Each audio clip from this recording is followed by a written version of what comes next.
داعی کا کیسا ہونا چاہیے. تو اس حساب سے جب ہم نبی کریم صلی اللہ علیہ وسلم کی شخصیت کو دیکھتے ہیں، آپ کے کردار کو دیکھتے ہیں، آپ کے اخلاق کو دیکھتے ہیں، تو آپ مینارہ نور نظر آتے ہیں. آپ عظمت کا وہ آپ مینارہ اور وہ نور نظر آتے ہیں، عظمت کا وہ آپ بلند پہاڑ نظر آتے ہیں، اس مقام پر آپ نظر آتے ہیں عظمت کے کہ جہاں پر لوگوں کی جو عقل ہے اس کی رسائی نہیں، اس کی لوگوں کی عقلوں کی عقل جو ہے اس کی رسائی جو ہے وہ جہاں تک نہیں ہے، وہاں تک نبی کریم صلی اللہ علیہ وسلم اپنی شخصیت، اپنے کردار، اپنی سیرت اور اپنے اخلاق کے اعتبار سے اتنے بلند نظر آتے ہیں. اگر آپ نبی کریم صلی اللہ علیہ وسلم کے اخلاق کو دیکھیں، سیدہ عائشہ صدیقہ فرماتی ہیں کہ نبی کریم صلی اللہ علیہ وسلم کا اخلاق یہ تھا کہ جو حضور سے تعلق توڑتا تھا حضور اس سے جوڑتے تھے. لوگ تعلق توڑتے تھے، میرے کریم آقا ان سے تعلق جوڑتے تھے. اس سے بڑھ کر اور کیا مثال ہوگی کہ لوگ آپ صلی اللہ علیہ وسلم کے راستے میں کانٹے بچھاتے ہیں. جو لوگ آپ کو پورا دن آپ صلی اللہ علیہ وسلم جنہیں اللہ کی طرف بلاتے ہیں، جو پورا دن آپ کو ستاتے رہتے ہیں، جب آپ رات کو مصلی پر کھڑے ہوتے تو ان کے لیے دعائیں کیا کرتے تھے. تو جو لوگ تعلق توڑتے آپ اس سے جوڑتے تھے. جو آپ سے زیادتی کرتا آپ سے معاف کر دیتے. جو آپ سے برا سلوک کرتا آپ اس کی برائی کا بدلہ برائی سے نہیں بلکہ اچھائی سے دیتے تھے. آپ صلی اللہ علیہ وسلم کے اخلاق کے حوالے سے حضرت سیدنا علی المرتضیٰ کرم اللہ وجہہ الکریم فرماتے ہیں کہ آپ صلی اللہ علیہ وسلم انتہائی نرم مزاج اور مہربان طبیعت کے مالک تھے. آپ کی طبیعت کے اندر مہربانی تھی. آپ اپنوں کے ساتھ شفقت سے پیش آتے تھے. آپ دشمنوں پر احسان کرتے تھے. اس کا نتیجہ کیا ہوتا تھا؟ جب آپ اپنوں کے ساتھ شفقت سے پیش آتے تو ہم نے دیکھا کہ ان اپنوں نے، ان ماننے والوں نے اپنا گھر بار قربان کر دیا لیکن حضور کا ساتھ نہیں چھوڑا. نبی کریم صلی اللہ علیہ وسلم کے دامن سے وابستہ رہے. انہوں نے گھر کو چھوڑنا گوارا کر لیا، خاندان کو چھوڑنا گوارا کر لیا، لیکن حضور کے دامن سے ایسے وابستہ ہوئے کہ ایک لمحے کے لیے انہیں گوارا نہ تھا کہ حضور سے جدا ہو جائیں. اور جب آپ نے دشمنوں پر احسان کیا تو دشمنوں کی وہ تلواریں جو اسلام کے خلاف اٹھنے والی تھی وہ ہمیشہ کے لیے سر نیگو ہو گئی، وہ ہمیشہ کے لیے خود ہو گئی. اس حیثیت سے آپ دیکھیں تو اس کی سیرت میں کیسی مثالیں موجود ہیں. آپ دیکھیں کہ انسان کے کردار کا سب سے زیادہ واقف اور انسان کے کردار کو سب سے زیادہ جاننے والا اس کی زوجہ ہوتی ہے، اس کی گھر والی، اس کی بیوی ہوتی ہے. اس حساب سے جب میں اور آپ نبی کریم صلی اللہ علیہ وسلم کے ذاتی کردار کو دیکھتے ہیں کہ آپ صلی اللہ علیہ وسلم نے جب اعلان نبوت کیا، جب آپ صلی اللہ علیہ وسلم نے اپنے نبوت اور اپنی رسالت کا اعلان کیا تو آپ صلی اللہ علیہ وسلم پر ایمان لانے والی سب سے پہلی آپ کی زوجہ محترمہ ہے حضرت سیدہ خدیجہ کبریٰ رضی اللہ تعالیٰ عنہا ہے. آپ صلی اللہ علیہ وسلم جب غار حرا سے واپس تشریف لائے وہ وحی کی کیفیت آپ پر طاری تھی. حضرت سیدہ خدیجہ کبریٰ رضی اللہ تعالیٰ عنہا بڑے ہی ادب کے ساتھ عرض کرتی ہیں واللہ لا یخزیک اللہ ابدا، اللہ تعالیٰ آپ کو کبھی بھی تنہا نہیں چھوڑے گا. اللہ کی قسم اللہ تعالیٰ آپ جیسی شخصیت کو کبھی بھی تنہا اور اکیلا نہیں چھوڑے گا. انک لتصل الرحیم، کیونکہ آپ کو صلہ رحمی کرتے ہیں. وتحمل الکلہ، آپ کو جن کو کوئی نہیں پوچھتا آپ کو پوچھتے ہیں. آپ کو کمزوروں کا بوجھ اٹھاتے ہیں. وتکسب المعدومہ، اور جو لوگ بالکل معاشرے کے پسے ہوئے لوگ ہوتے ہیں آپ انہیں بھی اپنے سینے سے لگاتے ہیں. وتقری الضیف، آپ صلی اللہ علیہ وسلم کو مہمان نوازی کرنے والے ہیں اور آپ حق کے معاملے میں لوگوں کا ساتھ دینے والے ہیں. تو جو شخصیت ایسے اعلیٰ کردار کی مالک ہو اللہ کریم اسے کبھی تنہا نہیں چھوڑتا، اللہ کبھی اسے بھی اکیلا نہیں چھوڑے گا. آپ یہاں دیکھیں میرے اور آپ کے نبی صلی اللہ علیہ وسلم کے کردار کی سب سے پہلے جو گواہی دینے والی ہیں وہ آپ کی زوجہ محترمہ حضرت سیدہ خدیجہ کبریٰ رضی اللہ تعالیٰ عنہا ہے. اس کے بعد دوسرا رشتہ آتا ہے دوست کا. انسان کا جو جگری دوست ہوتا ہے جو انسان کے ساتھ رہتا ہے، بعض دفعہ بندہ جو باتیں اپنے گھر والوں کے ساتھ شیئر نہیں کرتا وہ اپنے دوست کے ساتھ کر لیتا ہے. انسان کا دوست بھی انسان کی خوبیوں سے اور خامیوں سے واقف ہوتا ہے. اس حوالے سے بھی جب میں اور آپ حضور سید عالم صلی اللہ علیہ وسلم کے کردار کو دیکھتے ہیں تو دوست کے اعتبار سے آپ کا جگری دوست، آپ کا خلیل، ہر وقت آپ کے اعلان نبوت سے پہلے بھی جو آپ کے ساتھ رہے وہ حضرت سیدنا صدیق اکبر رضی اللہ تعالیٰ عنہ ہے. اور اس حساب سے سب سے پہلے ایمان لانے والے حضرت سیدنا صدیق اکبر رضی اللہ تعالیٰ عنہ جو آپ کے دوست ہیں، اس حوالے سے بھی آپ کا کردار سب سے اعلیٰ نظر آتا ہے۔ تو حضور سید عالم صلی اللہ علیہ وسلم داعی ہونے کے حساب سے اگر آپ کا انفرادی کردار دیکھا جائے، آپ کا ذاتی کردار دیکھا جائے تو وہ اتنا اعلیٰ ہے۔ اس حساب سے پھر آپ دیکھیں جو ماتحت ہوتا ہے غلام ہوتا ہے، عموماً وہ ماتحت غلام بھی اپنے آقا کے رویے سے نالا رہتا ہے، وہ اپنے آقا کے رویے سے عموماً ہمیں شکوہ کرتے ہوئے نظر آتا ہے۔ لیکن اس حساب سے بھی اگر ہم دیکھیں تو نبی مکرم صلی اللہ علیہ وسلم کی خدمت میں رہنے والے حضرت زید بن حارثہ رضی اللہ تعالیٰ عنہ، حضرت خدیجہ کبریٰ رضی اللہ تعالیٰ عنہا کا جب نکاح ہوا تو نبی مکرم صلی اللہ علیہ وسلم کی خدمت میں یہ حضرت زید بن حارثہ بھی آئے تو ان کے چچا اور ان کے والد انہیں ڈھونڈتے ڈھونڈتے یہ نبی کریم صلی اللہ علیہ وسلم تک آپ پہنچے، انہیں پتہ چلا کہ ہمارا بھتیجا، ہمارا بیٹا عرب کے اندر ایک نبی ہے، ان کے پاس غلامی کی زندگی گزار رہا ہے۔ وہ ڈھونڈتے ڈھونڈتے آئے، نبی مکرم صلی اللہ علیہ وسلم کی بارگاہ میں حاضر ہو کر کہتے ہیں کہ ہمیں پتہ چلا ہے کہ ہمارا بچہ آپ کے ہاں غلامی کی زندگی گزار رہا ہے، آپ ہم سے جتنا مال لینا چاہتے ہیں وہ لے لیں، لیکن ہمارا بچہ ہمارے حوالے کر دیں۔ جب یہ مکرم صلی اللہ علیہ وسلم نے فرمایا کہ میں انہیں بلاتا ہوں، زید کو بلاتا ہوں، اگر تو وہ تمہارے ساتھ جانا گوارا کریں، جانے پر راضی ہو جائیں تو مجھے کوئی اعتراض نہیں ہے، میں تمہارے ساتھ بھیج دوں گا، لیکن اگر وہ میرے ساتھ رہنا گوارا کرے تو جو میرے ساتھ رہے میں اسے اپنے آپ سے جدا نہیں کرتا۔ حضور نے فرمایا میں جدا نہیں کرتا۔ حضرت زید بن حارثہ کو بلایا جاتا ہے، اپنے والد کو دیکھتے ہیں، چچا کو دیکھتے ہیں، ملتے بھی ہیں۔ نبی مکرم صلی اللہ علیہ وسلم نے فرمایا زید کو یہ لینے کے لیے آئے ہیں، یا رسول اللہ صلی اللہ علیہ وسلم انہوں نے مجھے دیکھ لیا، میں نے انہیں دیکھ لیا، مل بھی لیا، ان کو تسلی بھی ہو گئی، میں زندہ ہوں، لیکن میں آپ سے جدا ہونا گوارا نہیں کر سکتا، آپ سے جدا نہیں ہونا چاہتا۔ چچا نے کہا اے بھتیجے یہ کیا کر رہا ہے، تو آزادی کی زندگی پر غلامی کی زندگی کو ترجیح دے رہا ہے۔ حضرت زید بن حارثہ رضی اللہ تعالیٰ عنہ نے جو جواب دیا اس کا اگر میں اپنی الفاظ میں جواب دوں، اس کو اپنے الفاظ میں ڈالوں تو وہ یہ ہوگا کہ حضرت زید بن حارثہ کا کہنا تھا کہ ایسی غلامی پر میں ہزاروں آزادیاں قربان کر سکتا ہوں۔ حضور اکرم صلی اللہ علیہ وسلم تو خلق عظیم کے جو آپ کا اخلاق کریمانہ ہے وہ ایسا عظیم ہے کہ آپ کے ساتھ رہنا، حضرت زید بن حارثہ رضی اللہ تعالیٰ عنہ فرماتے ہیں میرے لیے بڑی سعادت کی بات ہے۔ تو یہاں بھی آپ دیکھیں اپنے وہ تھے کہ جو حضور اکرم صلی اللہ علیہ وسلم کے ساتھ رہے، انہوں نے جان نچھاور کی، سب کچھ قربان کر دیا۔ بلکہ میں یہاں یہ عرض کروں گا کہ نبی مکرم صلی اللہ علیہ وسلم کو جس نے جتنا قریب سے دیکھا اتنا آپ کا گھر گلا ہو گیا، جس نے جتنا قریب سے دیکھا۔ اپنوں کی بات اپنی رہی ہے، یمامہ کا سردار ہے سمامہ بن آساد، یمامہ کا علاقہ ہے یمامہ، اس کا سردار ہے سمامہ بن آساد، پکڑا جاتا ہے، پکڑ کر مسجد نبوی کے ثبوت کے ساتھ باندھ دیا جاتا ہے۔ نبی مکرم صلی اللہ علیہ وسلم ہر روز سمامہ بن آساد کے پاس آتے اور پوچھے سمامہ تمہاری کیا حالت ہے اور تمہاری خیریت میں دریافت کرنے کے لیے آیا۔ تو سمامہ بن آساد صاحب نے جو سردار تھا وہ اپنے زوم میں آ کر کہتا کہ اگر آپ نے مجھے نقصان پہنچایا تو آپ کو میرے قبیلے کا سامنا کرنا پڑے گا، لیکن اگر آپ مجھے آزاد کر دیں گے تو بہت سارا فدیہ، بہت سارا مال آپ کو مل جائے گا۔ نبی کریم صلی اللہ علیہ وسلم مسکرا کر چلے جاتے، صحابہ کو فرماتے سمامہ بن آساد کا خیال رکھنا، کھانے پینے میں کمی نہیں آنی چاہیے، اس کی خدمت ہوتی رہی۔ نبی مکرم صلی اللہ علیہ وسلم ہر وقت تشریف لاتے، مسکراتے ہوئے چہرے کے ساتھ اس کی حالت پوچھتے چلے جاتے۔ چند دن بعد حضور نے فرمایا آپ سمامہ کو چھوڑ دو، اسے رہا کر۔ سمامہ بن آساد رہا ہوتا ہے، گھوڑے پر سوار ہوتے ہیں، گھوڑے کو دوڑاتے ہیں، دوڑتے دوڑتے خیال آتا ہے سمامہ بن آساد تو کتنا کم ظرف نکلا ہے کہ جس نبی کی بارگاہ میں رہا ہے، جس شخصیت کی بارگاہ میں رہا ہے،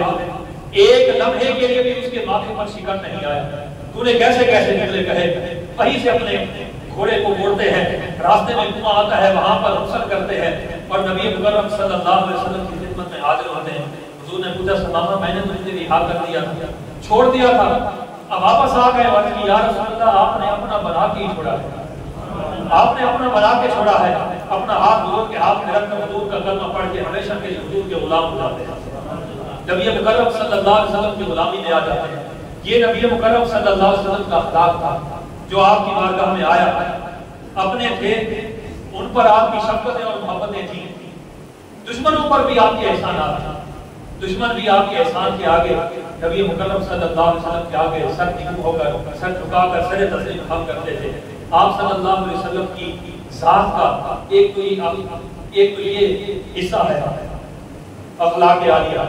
دوسرا آ جاتا ہے آپ صلی اللہ علیہ وسلم کی شخصیت میں جو اللہ کے ساتھ تعلق تھا، آپ کا جو توکل تھا۔ عموماً جب بندہ داعی بنتا ہے، جب بندہ اللہ کا پیغام دیتا ہے، تبلیغ کرتا ہے، تو داعی بن کر انسان کو معاشرے کے اندر عموماً لوگوں کی مخالفتوں کا سامنا کرنا پڑتا ہے۔ نبی کریم صلی اللہ علیہ وسلم کو بھی ان حالات سے گزرنا پڑا۔ کیسے کیسے حالات آئے؟ وہ لوگ جو اعلان نبوت سے پہلے حضور کی راہ میں پھول بچھاتے تھے، انہوں نے کانٹے بچھانے شروع کر دیے، اپنے بھی دشمن ہو گئے تھے، اب انہوں نے مخالفتیں شروع کر دی تھی۔ ایسے نامساعد حالات کے اندر، ایسے مسائل و شدائد کے اندر بھی، مشکلات کے اندر بھی نبی کریم صلی اللہ علیہ وسلم کا تعلق اور نبی کریم صلی اللہ علیہ وسلم کا اللہ پر جو توکل تھا وہ بلندیوں کو چھو رہا ہے۔ جب ہم سیرت کا مطالعہ کرتے ہیں تو آپ صلی اللہ علیہ وسلم کا وہ توکل بلندیوں کو چھو رہا ہے۔ آپ اندازہ لگائیں، رسول کریم صلی اللہ علیہ وسلم اپنے کاشانہ نبوت سے باہر نکلتے ہیں، لوگوں نے آپ کے کاشانے کا، آپ کے مبارک منظرے کا محاصرہ کیا ہوا ہے، لیکن رسول کریم صلی اللہ علیہ وسلم سورہ یاسین کی ابتدائی آیات کی تلاوت کرتے ہوئے آرام تسلی کے ساتھ نکل جاتے ہیں۔ یہ آپ کا اللہ پر توکل تھا، یہ آپ کا اللہ پر توکل تھا، آپ کے اندر ذرا برابر خوف اور ڈر نہ تھا۔ اور پھر آپ دیکھیں کہ ہجرت کا موقع ہے، لوگ پیچھا کرتے کرتے غار ثور تک پہنچ جاتے ہیں۔ نبی مکرم صلی اللہ علیہ وسلم اپنے یار غار سیدنا صدیق اکبر رضی اللہ تعالیٰ عنہ کے ساتھ غار میں موجود ہیں۔ جب پتہ چلتا ہے کہ وہ غار کے نہانے پر ہیں، سیدنا صدیق اکبر رضی اللہ تعالیٰ عنہ کو یہ غم ظاہر ہو جاتا ہے کہ کہیں وہ لوگ آپ صلی اللہ علیہ وسلم تک نہ پہنچ جائیں۔ ایسے میں نبی کریم صلی اللہ علیہ وسلم نے جو جملہ ارشاد فرمایا، وہ جملہ قرآن کی آیت کا حصہ بن گیا اور یہ دلیل بن گیا قیامت تک آنے والے لوگوں کے لیے۔ اور اللہ تعالیٰ نے بتلا دیا، لوگوں میرے نبی کا توکل تو دیکھو، جب سارے حالات میرے نبی کے مخالف جا رہے تھے، سارے لوگ جب میرے حضور کے مخالف تھے، مکہ والوں میں جہاں حضور کی پیدائش ہوئی تھی انہوں نے نکلنے پر، ہجرت کرنے پر مجبور کر دیا تھا، ایسے میں بھی رسول کریم صلی اللہ علیہ وسلم کے توکل علی اللہ نے ذرہ برابر بھی فرق نہیں آیا۔ حضور کیا کہتے ہیں؟ سیدنا صدیق اکبر رضی اللہ تعالیٰ عنہ جب پریشان ہوئے، حضور نے فرمایا لا تحزن ان اللہ معنا، اے میرے یار، اے میرے دوست، غم نہ کر، بے شک اللہ ہمارے ساتھ ہے۔ اس جملے کو ذرا غور کریں، لا تحزن ان اللہ معنا، غم نہ کرو، بے شک اللہ ہمارے ساتھ ہے۔ یہ نبی مکرم صلی اللہ علیہ وسلم کا یہ جملہ ایک داعی کے لیے بہت بڑی یہ سمجھے کہ ڈھاس بھی ہے، تکلیف بھی ہے کہ جب کوئی بندہ اس میدان میں نکلے، دعوت و تبلیغ کے میدان میں نکلے، تو اسے اس داعی اعظم سید عالم صلی اللہ علیہ وسلم کے کردار کو سامنے رکھنا چاہیے کہ اس کا اخلاق کیسا ہونا چاہیے اور اس کا اللہ پر توکل کتنا ہونا چاہیے، بھروسہ کتنا ہونا چاہیے۔ رسول کریم صلی اللہ علیہ وسلم استقامت کا پہاڑ تھے، آپ استقامت کا پہاڑ تھے۔ اللہ چاہتا تو بغیر ان مشکلات کے، یہ مشکلات نہ آتی، بغیر ان مشکلات کے اپنے نبی کے دین کو غالب کر سکتا تھا، لیکن یہ ساری مشکلات کیوں آئیں، یہ ساری پریشانیاں حضور کو کیوں اٹھانی پڑی؟ اللہ کریم یہ بتلانا چاہتا تھا کہ یہ راستہ کوئی آسان راستہ نہیں ہے، اور اللہ تعالیٰ نے اس کے لیے سب سے بڑی جو دلیل رکھی اور سب سے بڑا جو صلافہ اور نمونہ رکھا حضور کی ذات میں، حضور سید عالم صلی اللہ علیہ وسلم کی سیرت کو رکھا۔ تو یہ ایک تو داعی کا اپنا ذاتی کردار ایسا ہونا چاہیے جیسا نبی کریم صلی اللہ علیہ وسلم کا تھا، اس حیثیت سے آپ صلی اللہ علیہ وسلم داعی اعظم ہے۔ دوسری جو صورت ہوتی ہے وہ یہ ہے کہ داعی کا انداز دعوت و تبلیغ کیسا ہے، وہ اپنی جب دعوت کو شروع کرے تو کیسے کرے۔ انداز دعوت و تبلیغ میں جب ہم حضور سید عالم صلی اللہ علیہ وسلم کا دیکھتے ہیں طریقہ کار، اس میں سب سے پہلی جو چیز ہمیں نظر آتی ہے کہ انسان کو اپنی تبلیغ اور اپنی دعوت کی بنیاد لا الہ الا اللہ محمد رسول اللہ پہ رکھنی چاہیے۔ اس کا سب سے بنیادی مرکز اور اس کی بنیاد اور اس کا محور یہ کلمہ طیبہ ہونا چاہیے۔ دیکھیں آپ حضور سید عالم صلی اللہ علیہ وسلم نے کوہ صفا پر جب لوگوں کو آپ نے چڑھ کر لوگوں کو بلایا اور پھر آپ صلی اللہ علیہ وسلم نے لوگوں کے سامنے اپنا کردار پیش کیا کہ لوگوں اگر میں یہ کہوں کہ اس پہاڑی کی اوٹ سے ایک لشکر تم پر حملہ کرنے والا ہے تو کیا تم اس بات کو مانو گے؟ سب نے یکجہاں ہو کر کہا کہ ہم مان لیں گے، اس لیے کہ ہم نے آپ کو ہمیشہ صادق اور امین پایا ہے، ہم نے آپ کو ہمیشہ سچا پایا ہے۔ تو حضور نے فرمایا کہ جب تم نے ہر معاملے میں مجھے سچا پایا ہے تو کائنات کا سب سے بڑا سچ بھی سن لو۔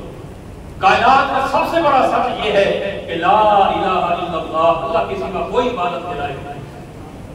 یہ کائنات کا سب سے بڑا سچ ہے۔ اور بندے کو بھی ہمیشہ جو داعی ہے اس کو اپنے ہمیشہ اپنی تبلیغ کا جو مرکز و محور ہے کسی چیز کو کلمہ طیبہ کو رکھنا چاہیے، توحید و رسالت کو رکھنا چاہیے، اور اسی کے گرد اس کی پوری کوششیں، دعوتی کوششیں، تبلیغی کوششیں جو ہیں وہ ہوتی رہیں، جیسا کہ داعی اعظم حضور سید عالم صلی اللہ علیہ وسلم کا طریقہ کار ہے۔ دوسرا یہ کہ ہمارا انداز دعوت و تبلیغ اور اس کا طریقہ کار یہ ہو کہ ہم تدریجاً آہستہ آہستہ دعوت و تبلیغ کا سلسلہ شروع کریں۔ یکدم تبدیلی نہیں آتی۔ سب سے پہلے تبلیغ نبی کریم صلی اللہ علیہ وسلم کا ہم انداز دعوت دیکھیں تو آپ صلی اللہ علیہ وسلم نے سب سے پہلے اس کی ابتدا اپنے گھر سے کی ہے۔ صاف ظاہر ہے جب ایک فرد ٹھیک ہو تو اس ایک فرد سے ایک گھر ٹھیک ہوتا ہے۔ جب ایک گھر کی اصلاح ہو تو اسے ایک گھر کی اصلاح سے ایک خاندان کی اصلاح ہوتی ہے۔ جب ایک خاندان کی اصلاح ہو تو خاندان سے ایک قوم کی اصلاح ہوتی ہے۔ جب ایک قوم کی اصلاح ہو جائے، قوم جب درست راستے پر چل پڑے تو پھر معاشرے کی بھی اصلاح ہو جاتی ہے۔ تو حضور سید عالم صلی اللہ علیہ وسلم کا بھی طریقہ یہی تھا، تدریجاً قریبی رشتہ داروں کو، خاندان والوں کو، دوستوں کو آہستہ آہستہ کرتے کرتے آپ صلی اللہ علیہ وسلم نے اس سلسلہ کو شروع کیا۔ تو یہ آپ صلی اللہ علیہ وسلم کا انداز دعوت و تبلیغ ہے کہ اس کا طریقہ کار ہے۔ تیسری چیز وہ یہ ہے کہ حضور سید عالم صلی اللہ علیہ وسلم نے کبھی بھی اپنی زندگی میں کسی کو نام لے کر نومینیٹ کر کے یہ نہیں کہا کہ اے فلاں بندے تو ایسا ہے۔ آپ صلی اللہ علیہ وسلم نے ہمیشہ مخاطب کو بھی بڑی عزت سے بلایا، اور آپ صلی اللہ علیہ وسلم کی مجلس میں جو شخص آتا، صحابہ فرماتے ہیں کہ رسول کریم صلی اللہ علیہ وسلم کی مجلس میں جو شخص آ کر بیٹھتا اور آپ سے بات کرنا چاہتا تو حضور اکرم صلی اللہ علیہ وسلم پورا اس کی طرف متوجہ ہوتے، اس کی بات سنتے، اور اگر وہی بات مجلس میں پہلے ہو چکی ہوتی پھر بھی آپ اس کی وہ بات ایسے سنتے تھے جیسے پہلی دفعہ سن رہے تھے۔ اور آپ صلی اللہ علیہ وسلم کی مجلس میں بیٹھنے والا ہر شخص یہ سمجھتا تھا کہ حضور خود سے زیادہ محبت کرتے ہیں، کہ آپ صلی اللہ علیہ وسلم کا طریقہ کار تھا۔ اور آپ صلی اللہ علیہ وسلم عمومی طور پر اصلاح کے لیے کوئی بات ارشاد فرما دیتے کہ کیا ہو گیا ہے، لوگ ایسا کرتے ہیں، اور اگر ضروری ہوتا کہ کسی کو انفرادی طور پہ سمجھایا جائے،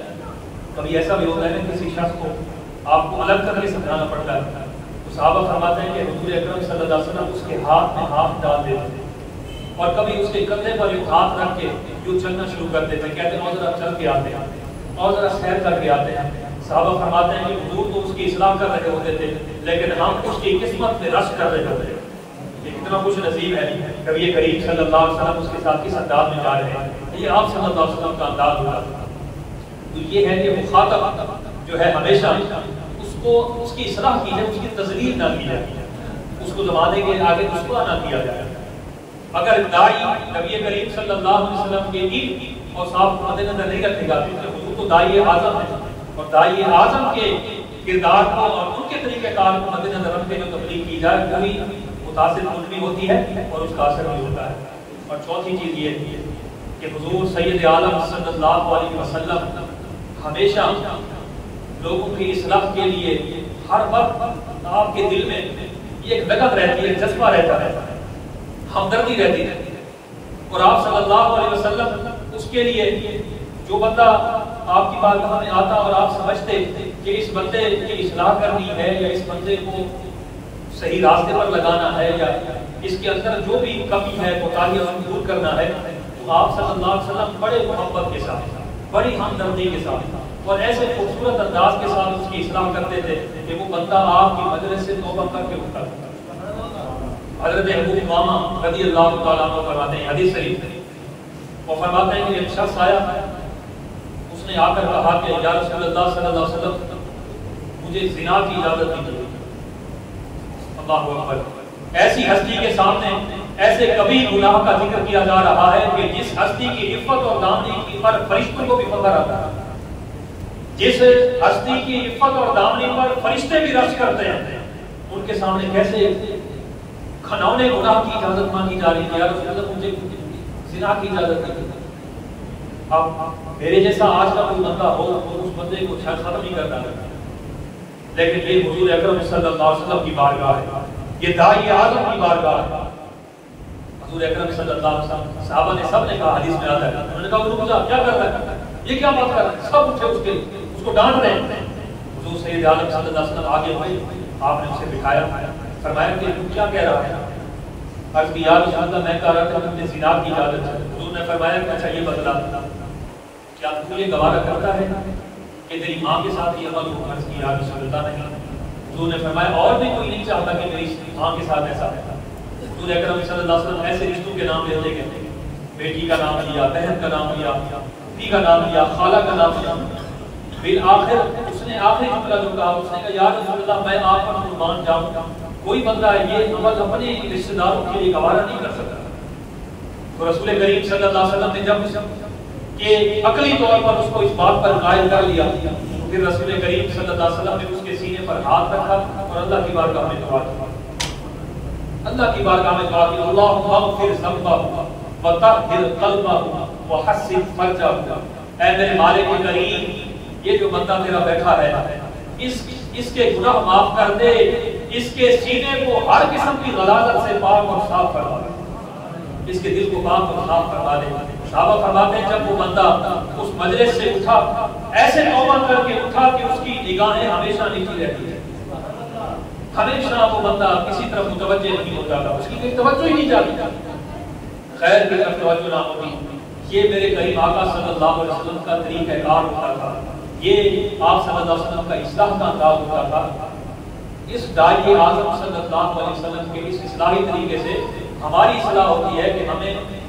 جب ہم یہ مشن لے کر چلیں دعوت اور تبلیغ کا، تو ہمیں ان لوگوں کے لیے ہمیشہ ہمدردی خیر خواہی کا جذبہ رکھنا چاہیے اور ان کے لیے ہمیشہ اللہ کی بارگاہ میں دعا بھی کرنی چاہیے، دعا بھی کرتے رہنا چاہیے۔ اور اس کے بعد آپ صلی اللہ علیہ وسلم کے انداز دعوت اور تبلیغ میں ایک بات جو سب سے اہم ہے وہ یہ بھی ہے کہ آپ صلی اللہ علیہ وسلم کے قول و فعل اور عمل میں تضاد نہیں تھا۔ آپ صلی اللہ علیہ وسلم نے جس بات کا حکم دیا وہ عمل آپ نے بدرجہ اولا پہلے کر کے دکھایا، آپ نے کر کے دکھایا۔ اگر آپ صلی اللہ علیہ وسلم نے لوگوں کے لیے اپنی امت کے لیے 5 نمازوں کا حکم دیا کہ ان پر 5 نمازیں فرض ہیں، خود آپ صلی اللہ علیہ وسلم پر تہجد بھی فرض تھی، تہجد بھی نہیں چھوڑتے تھے، نہ اشراق چھوٹتی تھی، نہ ابابین چھوٹتے تھے، نہ چاش چھوٹتی تھی، بلکہ آپ صلی اللہ علیہ وسلم کی عبادت پر یہ عالم کا سیدہ عائشہ فرماتی ہیں کہ کبھی کبھار آپ کا قیام اتنا طویل ہو جاتا کہ آپ کے پاؤں مبارک سوج جایا کرتے تھے۔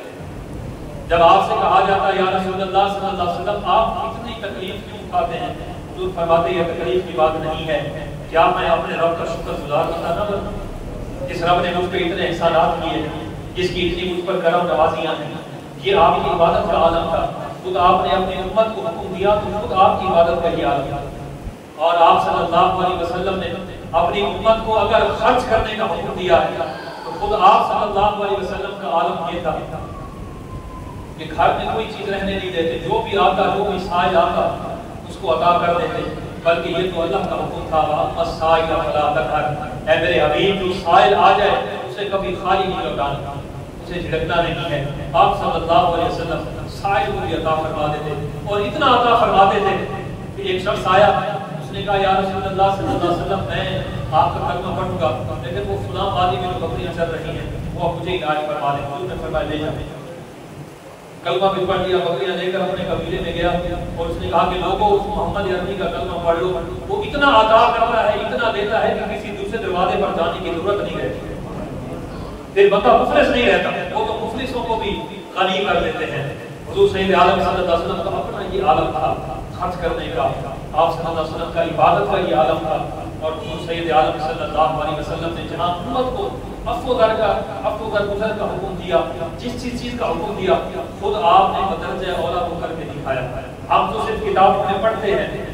کہ کوئی شخص اپنے جانی دشمنوں کو بھی معاف کرتا ہے، لیکن حضور سید عالم صلی اللہ علیہ وسلم نے عملاً کو کر کے دکھایا۔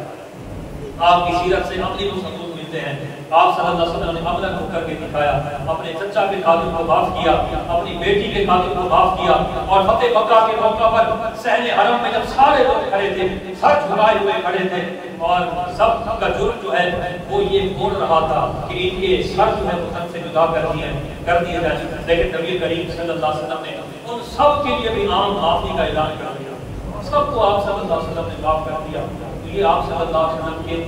قول و فعل اور عمل میں یکسانیت نظر آتی ہے، بلکہ آپ نے جو کہا وہ کر کے دکھایا۔ یہ داعی عالم صلی اللہ علیہ وسلم کی یہ جو عمل تھا، یہ جو آپ کا انداز تھا، یہ ہمیں اس طرح متوجہ کرتا ہے کہ ہمیں بھی اپنے قول فعل اور عمل میں یکسانیت رکھنی چاہیے، تبھی جا کر ایک داعی کا جو ایک مشن ہے، جو تحریک ہے، وہ کامیاب ہو سکتی ہے۔ اللہ کریم حضور سید عالم صلی اللہ علیہ وسلم کی سیرت کا یہ جو عظیم اور خوبصورت پہلو ہے، اس کا فیض ہم سب کو عطا فرمائے۔ اور ایک دفعہ پھر جو ہے میں اپنے محترم اور اپنے مشرق محترم جناب حضرت علامہ مفتی فیض الرحمان حقانی صاحب کا شکر گزار بھی ہوں، اور آپ سب کا بھی شکر گزار بھی ہوں، اور آپ سب کو میں اس پر ہدیہ تبریک بھی پیش کرتا ہوں کہ آپ کا یہ عمل اور مفتی صاحب کا یہ جو اقدام ہے، بہت خوبصورت اقدام ہے کہ ہم اپنے پیارے آقا مولا حضور سید عالم صلی اللہ علیہ وسلم کی سیرت کو اس ماہ ربیع الاول میں سنیں، آپ کے مختلف گوشوں کو سنیں، آپ کی سیرت کے جو مختلف پہلو ہیں ان کو سنیں، اور اپنے جو ایمان ہیں، جو اپنے سینے ہیں، ان کو دور سے ہم منور کریں۔ اللہ کریم ہماری اس حاضری کو اپنی بارگاہ میں قبول فرمائے۔ الحمدللہ رب العالمین، الصلاۃ والسلام علی رسولہ الکریم، ربنا آتنا فی الدنیا حسنہ وفی الآخرۃ حسنہ وقنا عذاب النار۔ الہ العالمین، اس بابرکت محفل میں جو احباب آئے بیٹھے، جو بیان ہوا رسول کریم صلی اللہ علیہ وسلم کی سیرت کے حوالے سے ہم نے سنا، کریم رب ہمارا یہ محفل کا یہ پورا سلسلہ ہے اپنی بارگاہ میں مقبول و منظور فرما۔ کریم رب نبی کریم صلی اللہ علیہ وسلم کی سیرت کی برکتیں ہم سب کو عطا فرما، ہماری نسلوں کو نبی کریم صلی اللہ علیہ وسلم کے دین کا غلام بنا۔ اس مسجد کے جملہ احباب ہیں، اس مسجد کی انتظامیہ اور امام الخطیب ہیں، مفتی صاحب کریم رب سب کو دارین کی سعادت عطا فرما، سب کی ان کاوشوں کو قبول فرما۔